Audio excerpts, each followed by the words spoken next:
Hello guys, இன்னைக்கு செல்வி cooking சேனலில் எல்லடை தான் செய்ய போகிறேன். இதை தட்டைன்னு சொல்லுவாங்க. நல்லா டேஸ்ட்டாக இருக்கும். கிட்ஸ்லேருந்து எல்லாருக்கும் ரொம்ப பிடிச்ச ரெசிப்பியாகவும் இருக்கும். வாங்க இது எப்படி செய்கிறதுன்னு பார்க்கலாம். எல்லடைக்கு 1/2 கிலோ புழுங்கல் அரிசி எடுத்திருக்கேன். நீங்கள் செய்கிறப்ப 50-20 புழுங்கரிசி எடுத்துக்கோங்க. அதில் பலகாரம் செய்கிறப்ப நல்லா மொறுமொறுன்னு இருக்கும், நல்லா டேஸ்ட்டாகவும் இருக்கும். சாதாரண குண்டு அரிசியில் செய்கிறப்ப பலகாரம் கடுக்கு கடுக்குன்னு இருக்கும், கிறிஸ்பினஸ் வராது.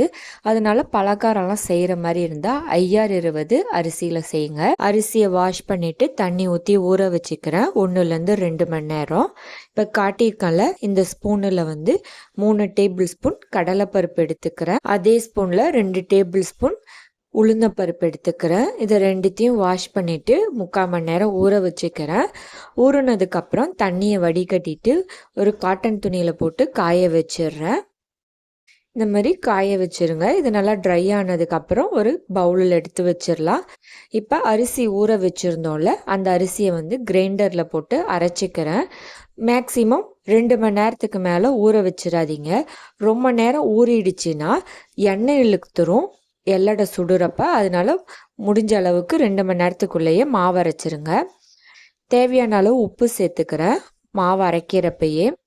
மாவோடைய பதம் நல்லா வெண்ணெய் மாதிரி இருக்கணும். இப்போ பொட்டுக்கடலை எடுத்திருக்கேன்.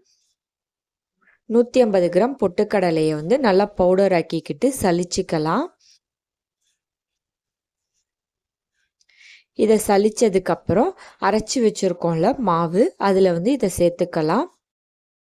கடலைப்பருப்பு உளுந்தப்பருப்பு நல்லா காஞ்சிடுச்சு.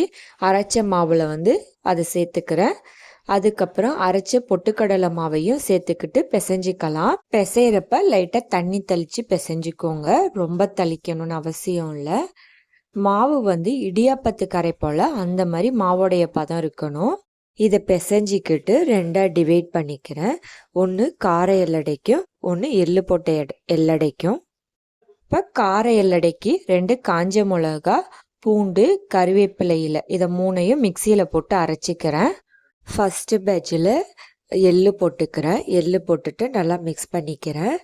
இன்னொரு பேட்சில் அரைச்சோம்ல அந்த பேஸ்ட்டை சேர்த்துக்கிறேன். இந்த மாதிரி கொரன்னு அரைச்சிக்கோங்க, ரொம்ப ஃபைனாக அரைக்கணும் தேவையில்லை. இப்போ 2 மாவையும் ரெடி பண்ணிக்கலாம். இப்போ இது ரெடி பண்ணியாச்சு. இதை எப்படி தட்டுறதுன்னு பார்த்துக்கலாம். ஒரு ஷீட்டில் இந்த மாதிரி ஆயில் அப்ளை பண்ணிக்கோங்க.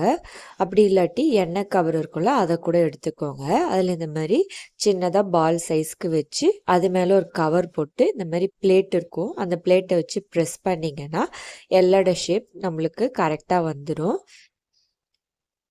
இந்த மாதிரி எல்லடையை தட்டி இந்த மாதிரி ஒரு துணியில் காட்டன் துணியில் எல்லடையை தட்டி தட்டி போட்டுருங்க. இதில் இருக்கிற ஈரப்பதத்தை துணி உறிஞ்சிக்கும். இப்போ எல்லடை ப்ரெஸ் பண்ணுற மிஷினில் நான் எல்லடை எல்லாத்தையும் ப்ரெஸ் பண்ணி போட்டுக்கிறேன்.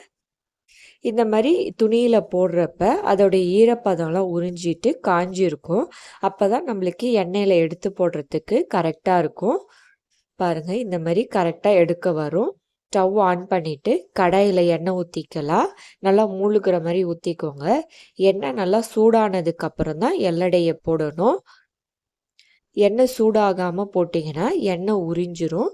அதேமாரி எல்லடையை போட்டுட்டு மீடியம் ஃப்ளேமில் வச்சுக்கோங்க. சிம்மிலையும் வைக்கக்கூடாது, ஹை ஃப்ளேம்லேயும் வைக்கக்கூடாது. சிம்மில் வச்சுக்கிட்டாலும் எண்ணெய் இழுக்க ஆரம்பிச்சிரும்.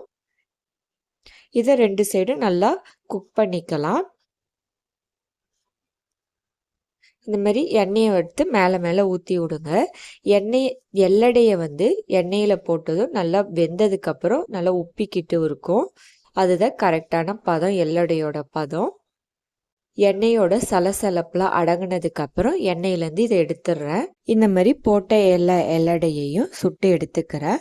பாருங்கள் எப்படி நல்லா உப்பிக்கிட்டு இருக்குன்னு. நீங்களும் ட்ரை பண்ணி பாருங்கள், எப்படி வந்துச்சுன்னு கமெண்ட் பண்ணுங்கள்.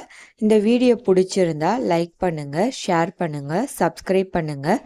நோட்டிஃபிகேஷன் வரணும்னா பெல் ஐக்கானை கிளிக் பண்ணுங்கள். தேங்க்யூ.